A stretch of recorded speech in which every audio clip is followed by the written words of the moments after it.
ಗೌರವಾನ್ವಿತ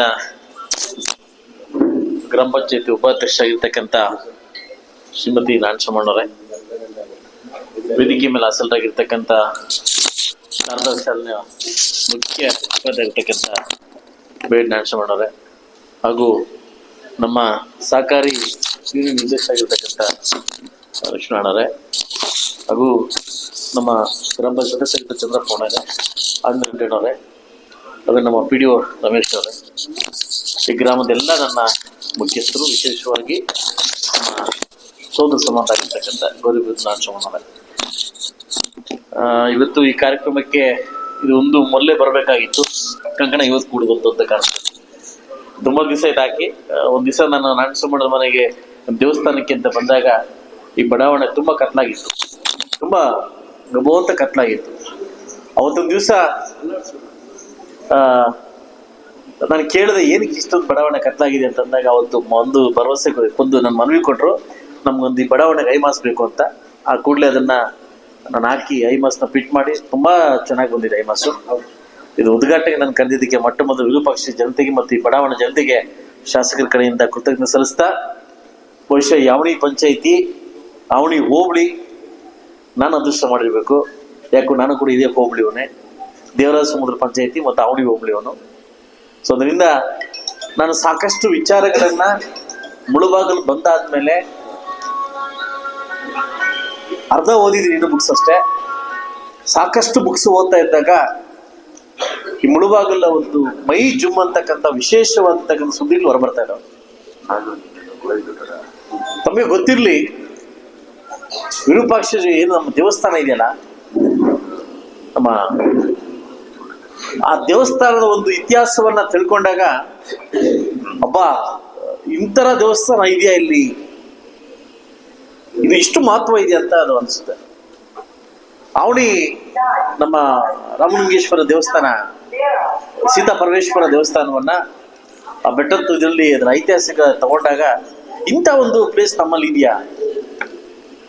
ಕುರುಡುಮಲೆ 1312 ವರ್ಷ ಆಗಿದೆ, ಈ ತರ ದೇವಸ್ಥಾನ ಇದೆಯಾ ಇಲ್ಲಿ? ಇದು ಗರುಡ ದೇವಸ್ಥಾನ, ಆಂಜನೇಯ ಸ್ವಾಮಿ ಇಲ್ಲಿ ವಸ್ತ್ರ ಬಿಟ್ಟು ಹೋಗೋರ, ಅಂದ್ರೆ ಅವರು ಒಂದು ವಸ್ತು ಬಿಟ್ಟು ಹೋಗೋರ.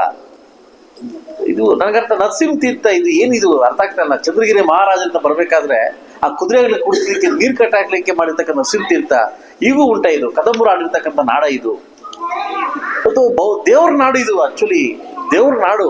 ಇವತ್ತು ಎಂತ ಮಹತ್ವದ ದರ್ಗಾ ಇದೆ ಇಲ್ಲಿ, ಎಂತ ಮಹತ್ವ ಇರ್ತಕ್ಕಂಥ ವಿಶೇಷವಾಗಿರ್ತಕ್ಕಂಥ ಕತ್ತಿ ಹೊಂದಿರ್ತಕ್ಕಂಥ ಒಂದು ದೇವಸ್ಥಾನ, ಆಂಜನೇಯ ಸ್ವಾಮಿ ದೇವಸ್ಥಾನ. ನೀವೆಲ್ಲ ನೋಡಿರ್ಬೇಕು, ಕತ್ತಿ ಆಂಜನೇಯ ಸ್ವಾಮಿ ಅಂದ್ರೆ ಒಂದು ಗದೆ, ಬಟ್ ಕತ್ತಿ ನಾಡನ್ನ ಕತ್ತಿ ವರ್ಷಾಡ್ತಕ್ಕಂಥ ಆಂಜನೇಯ ಸ್ವಾಮಿ ಕತ್ತಿ ಬಿಟ್ಟು ಹೋಗಿರ್ತಕ್ಕಂಥ ಒಂದು ದೇವ್ರ ನಾಡು ಮುಳುಬಾಗಲ ಸ್ಥಾನ ಅಂತಂದ್ರೆ ದೇವರಾಣಿಗೂ ಒಂದು ಮೈ ಜುಮ್ಮೆನಿಸ್ತಕ್ಕಂಥ ಒಂದು ನಾಡು ಇದು. ಆಕ್ಚುಲಿ ಮುಳುಬಾಗಲು ಅನ್ನೋಕ್ಕಿಂತ ದೇವ್ರ ನಾಡು ಅಂದ್ರೆ ತಪ್ಪಾಗ್ಲಾರ್ದು, ಅಷ್ಟು ವಿಶೇಷವಾಗಿ. ಎಲ್ಲಾದ್ರೂ ಒಂದು ಊರಲ್ಲಿ ಚೌಡೇಶ್ವರಂನೋ ಇಲ್ಲ ಒಂದ್ ದೇವರು ಊರಿರ್ತಕ್ಕಂಥ ಒಂದು ಊರು ನೋಡಿದೀವಿ, ಆದ್ರೆ ಇಲ್ಲಿ 9 ದೇವ್ರು ಇರ್ತಕ್ಕಂಥ ನಾಡಿದು ಏನು ಮುಳುಬಾಗಲ ತಾಲೂಕು.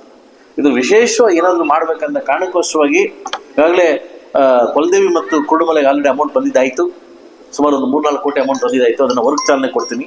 ಅದಾದ್ಮೇಲೆ ನಿಮ್ಗೆ ಗೊತ್ತಿರ್ಲಿ, ಸೆಂಟ್ರಲ್ ಗೌರ್ಮೆಂಟ್ ಇಂದ 6 ಕೋಟಿ ಅಮೌಂಟ್ ಬಂದಿದೆ. ಎಲ್ಲಿಗೆ?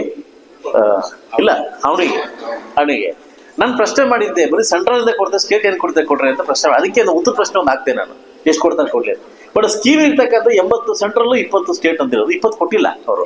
ಅದಕ್ಕೆ ಪ್ರಶ್ನೆ ಮಾಡಿದೆ, ನೆನ್ನೆ ಕರೆದು ಹೇಳಿದ್ರು, ಇಲ್ಲ ನೀವು ಅಪ್ರೂವಲ್ ತಗೊಂಬನ್ನಿ, ಅಪ್ರೂವಲ್ ಆಗ್ಬಿಟ್ಟಿದೆ ಸೆಂಟ್ರಲ್ದು, ನಾವು 20% ಕೊಡ್ತೀವಿ ಅಂತ. 8 ಕೋಟಿ ರೂಪಾಯಿ ಅಮೌಂಟ್ ಬಂದ್ರೆ ಅವನಿಗೆ ಎಂತ ಒಂದು ವಿಜೃಂಭಣೆಯಿಂದ ಕೆಲಸ ಮಾಡ್ಬೋದು ಅನ್ನೋದನ್ನ ಈಗಾಗಲೇ ಅಪ್ರೂವಲ್ ಆಗಿದೆ. ನಾವು ವೇಟಿಂಗ್ ಫಾರ್ ಒಂದು ಇದಕ್ಕೋಸ್ಕರ ಅಪ್ರೂವಲ್ಗೋಸ್ಕರ FD ಇಂದ ವೇಟ್ ಮಾಡ್ತಾರೆ. ಸೆಂಟ್ರಲ್ ಇಂದ ಅಪ್ರೂವಲ್ ಆಗಿ ನೋಟಿಸ್ ಬಂದಿದೆ, ಕೊಡ್ತೀವಿ ಅಂತ. ಖಂಡಿತವಾಗ್ಲೂ ಒಳ್ಳೆ ಇಂಪ್ರೂವ್ಮೆಂಟ್ ಆಗತಕ್ಕಂಥ ಒಂದು ಸ್ಥಾನವನ್ನ ಇವತ್ತು ಕರ್ನಾಟಕದ ರಾಜ್ಯದಲ್ಲಿ ಒಂದು ದಿವಸಕ್ಕೆ ಬಂದೋಗಿರ್ತಕ್ಕಂಥ ಪ್ಲೇಸ್ ಯಾವ್ದು ಇದ್ರೆ ಅದು ಮುಳುಬಾಗಲ ಕ್ಷೇತ್ರ. KSTC ಸೇರಿಸ್ಬೇಕಂತ ಆಲ್ರೆಡಿ ಪ್ರವಾಸೋದ್ಯಮ ನಿಗಮವನ್ನ ನಾನು ಆಲ್ರೆಡಿ ಮಾತಾಡಿದ್ದೀನಿ.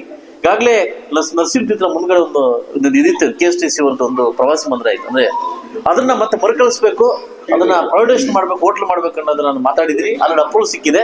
ಅದಾಗಿದ ತಕ್ಷಣ ಖಂಡಿತವಾಗ್ಲೂ ಅದನ್ನ ಇಂಪ್ರೂವ್ ಮಾಡ್ಲಿಕ್ಕೆ ಖಂಡಿತವಾಗ್ಲೂ ಟ್ರೈ ಮಾಡ್ತೀನಿ.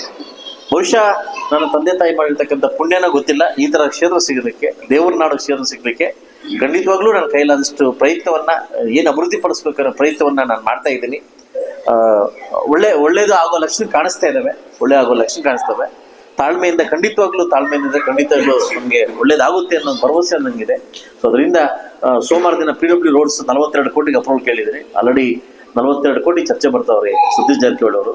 ಅದಾದ್ಮೇಲೆ ಬುಧವಾರ ದಿವಸ ಈಶ್ವರ್ ಖಂಡ್ರೆ ಅವರು ಚರ್ಚೆಗೆ ಬರ್ತಾ ಇದ್ದಾರೆ. ಇದಾದ್ಮೇಲೆ ಇದಾಕೊಂಡು ಬ್ರಾಹ್ಮಣರದೊಂದು ಅವರು ಏನು ಒಂದು ಸ್ಕೀಮಿನ ಅನ್ಯಾಯ ಮಾಡಿದ್ರೆ ಆ ಬ್ರಾಹ್ಮಣರ ಸ್ಕೀಮ್ ಬಗ್ಗೆ ಹಾಕೊಂಡಿದ್ರಿ. ಅದು ಶುಕ್ರವಾರ ಚರ್ಚೆಗೆ ಬರ್ತಾವ್ರೆ. ಇಡೀ ಕರ್ನಾಟಕ ರಾಜ್ಯದಲ್ಲಿ ಬ್ರಾಹ್ಮಣರಿಗೆ ಎಲ್ಲಾದ್ರೂ ಅನ್ಯಾಯ ಆಗಿದೆ ಅಂದ್ರೆ ಬ್ರಾಹ್ಮಣರಿಗೆ ಅನ್ಯಾಯ ಆಗಿದೆ, ಅದನ್ನ ಚರ್ಚೆಗೆ ಹಾಕೊಂಡಿದ್ರಿ. ಈ 3 ಚರ್ಚೆಗೆ ಬರ್ತಾವ್ರೆ. ಅದು ಆ ಚರ್ಚೆಗೆ ಬಂದ್ರೆ ಖಂಡಿತವಾಗ್ಲೂ ಇದು ಅನುಕೂಲ ಆಗ್ತಕ್ಕಂಥ ಪ್ಲೇಸು ಅಂತ ಕಾಣಿಸ್ತದೆ. ಅದರಿಂದ ನೀವು ಕೊಟ್ಟಿರ್ತಕ್ಕಂಥ ಏನು ಈ ಒಂದು ಸೇವೆಯನ್ನ ಖಂಡಿತವಾಗ್ಲೂ ಚಾಚು ತಪ್ಪದೆ ನಿಮ್ಗೆ ಅಗೌರವ ತೋರಿಸದೆ ನಾನು ಕೆಲಸವನ್ನ ಮಾಡ್ತಿದ್ದೀನಿ ನಂಬಿಕೆ ನನಗಿದೆ ಅಂತ ಹೇಳ್ತಾ